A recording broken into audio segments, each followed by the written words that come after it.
இந்த இனிய நாளில் உங்களை எல்லாம் சந்திக்கல ரொம்ப சந்தோஷம் அடைகிறேன். இந்த நாள் ஒரு ரம்ஜான் நாள். இந்த நாளில் நீங்கள் எல்லாம் தொலைக்காட்சி பத்திரிகையால் வந்ததில் ரொம்ப ரொம்ப ரெட்டிப்பு மகிழ்ச்சி. அதற்கும் மேலாக என்னுடைய அருமை தம்பி மாஸ்டர் ராபர்ட் அவர்கள் படத்தில் நான் ஏற்கனவே பண்ணியிருக்கேன். இந்த படத்தில் நான் பண்ணுறேன். இது டைட்டில் ரொம்ப வித்தியாசமாக இருக்குது. நான் தான் நிறைய டைட்டில் வைப்பேன், நான் இவர் வச்சுட்டார். இன்னைக்கு இந்த பூஜையில் நான் கலந்துக்கல ரொம்ப ரொம்ப சந்தோஷம். நெடுநாளாக நான் உடல்நலை சரியில்லாமல் இன்னைக்கு நல்ல நிலைமையில் வந்திருக்கேன். எல்லாரும் அப்படி இப்படின்னு என்ன சொன்னாங்க, அதெல்லாம் தாண்டி நானும் வருவேன்னு வந்துட்டேன். கண்டிப்பாக உங்களுடைய ஆதரவுலாம் எனக்கு வேணும். இதற்கு மேலாக என்னுடைய அருமை தம்பி வினோத், விஜய் முரளி சார், சங்கர் கணேஷ், வையாபுரி இவங்கெல்லாம் எனக்கு முழு ஆதரவு கொடுத்து இந்த திரைப்படத்தை மிகச்சிறந்த திரைப்படமாக மிகப்பெரிய வெற்றி படமாக நீங்கள் எல்லாம் கொடுக்கணும். அப்படி இல்லைன்னு நான் கொடுத்துட்றேன், ஒன்றும் கவலைப்படல.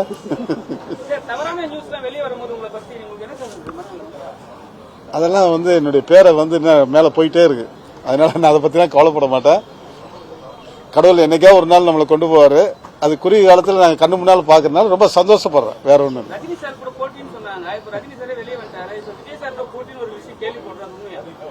கண்டிப்பா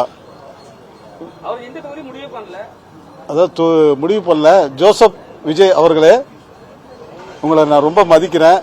என்னுடைய கூட பிறந்த தம்பி மாதிரி தான் உங்கள்கிட்ட நான் ஒரு 9 குரு ஆடியோ லாஞ்சில் உங்களை நான் சந்தித்தேன். நம்ம ரெண்டு பேரும் ஒரு அரை மணி நேரம் தனியாக உட்காந்து பேசணும். அப்போ நீங்கள் சொன்னீங்க எனக்கு உலகம் பூரா ஃபேனு, ஆனால் எங்கள் வீட்டில் என் பையன் உங்கள் ஃபேனுன்னு சொல்லி ரொம்ப சந்தோஷப்பட்டீங்க. நானும் ஹாப்பியாக இருந்தேன். ரொம்ப அமைதியாக இருந்தவர் இன்னைக்கு பார்த்தா மேடையில் பயங்கரமான டைலாக்கு, பயங்கரமான வசனம் இதெல்லாம் பேசுகிறாரு. களத்துக்கு வாங்க, களத்துக்கு வந்தால் தான் எதுவுமே வெற்றி தோல்வி நிர்ணயிக்க முடியும். எடுத்தோன்னு இல்லை, அதாவது பேசுறது மேடையில் பேசணும். அவர் டைலாக் மாதிரி இங்கிட்டு அங்கிட்டு போறாரு வராரு, வீரபாண்டி கட்டரமாமா வசனம்லாம் பேசுறாரு. அது அந்த அளவுக்கு மக்கள் பாதி பேர் ஏத்துக்கலாம். கூட்டம் எனக்கு கூட தான் கூடுது. கூட்டத்தை வச்சு எதுவுமே நம்ம கவனிக்க முடியாது. எனக்கும் ரசிகர்கள் ஏகப்பட்ட பேர் இருந்தாங்க. நானும் கட்சி ஆரம்பிக்கணும் ரொம்ப தீவிரமாக முயற்சி எடுத்தேன். கடைசியில் என்ன சூழ்நிலையோ தள்ளிடுச்சு. அதனால என்னுடைய அருமை தம்பி எங்கே நின்னாலும் 26ல் எங்கே நின்னாலும் அவர் எதிர்த்து நிற்க நான் தயாராக இருக்கிறேன். அவர் தயாரான்னு கேட்டுங்க. கட்சியில் ஆரம்பிக்க மாட்டேன். பெரிய கட்சி கூப்பிட்டா கண்டிப்பாக அவங்க சார்பாக நிற்பேன். இல்லை சுயேட்சை நின்று அது வாய்ப்பு கிடைச்சா சேருவேன். கண்டிப்பா எதிரியும் கிடையாது, நண்பன் கிடையாது. இதெல்லாம் சும்மா டைலாக் சொல்றது தான். நாளைக்கு கூட்டணிக்கு வாங்கினா போட்டி போறாரு. இதெல்லாம் ஒரு பெரிய விஷயமே இல்லை. அவர் மக்களுக்கு என்ன செய்ய போறாரு, அவருடைய கொள்கை என்ன, அதெல்லாம் சொல்லாம எடுத்துக்கலாம் நான் அவருக்கு எதிரி, நான் அழிச்சிருவேன் வச்சிருவேன், இதெல்லாம் சொல்லக்கூடாது. இதெல்லாம் ரொம்ப தப்பு. அவங்கெல்லாம் 50 வருஷம் சர்வீஸ். இவருக்கு வயசு தான், அவருடைய அனுபவம் இவருடைய வயசு. அதனால எடுத்தவங்க ஒருத்த மேடையில் கூட்டம் இருக்கு, மக்கள் இருக்காங்கன்னு சொல்லி பேச வேணாம். எதுவுமே நான் உங்களுக்கு எனக்கு ரொம்ப மானசீகமா நான் தமிழக முதல்வர் ரொம்ப நேசிக்கிறேன். அவர் இப்படி பேசும்போது நான் ரொம்ப வேதனைப்பட்டேன். என்னடா இவர் இப்படி பேசிட்டு இருக்காரு, ஒரு நடிகராக இப்படிலாம் பேசலாமா? அவர் முதல்ல நடிகருக்கும் டெக்னீஷியனுக்கும் மற்ற கலைஞருக்கும் அவர் உதவி பண்ணட்டும். அதை விட்டுவிட்டு நான் மக்களுக்கு அதை செய்யறேன் இதை செய்யறேன்னு சொல்றாரு. அது முதல்ல செய்யணும். களத்துல இறங்கி அவர் வேலை பார்க்கறதா என்னுடைய ஆசை.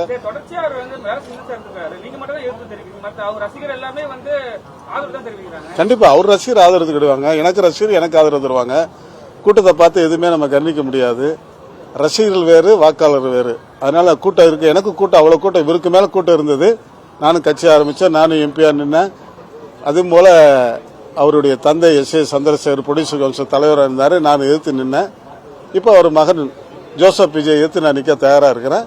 கண்டிப்பா எந்த கட்சி கூப்பிட்டாலும் கூப்பிடலனாலும் நான் கண்டிப்பா சுயேட்சா நிற்பேன். நிக்கட்டும், அவர் நிக்கணும், களத்தில் நின்று ஜெயிக்கணும். அதான் என்னுடைய ஆசை. பண்ணுவாரு. அவர் என்ன சொல்றாருன்னா, ஆமா விஜய்க்கு எதிரி அண்ணன்.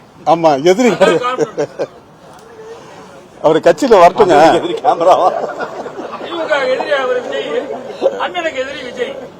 கண்டிப்பா அதான் எதிரினா அரசியல் ரீதியாக அதான், மற்றபடி எதிரிலாம் ஒன்றும் கிடையாது.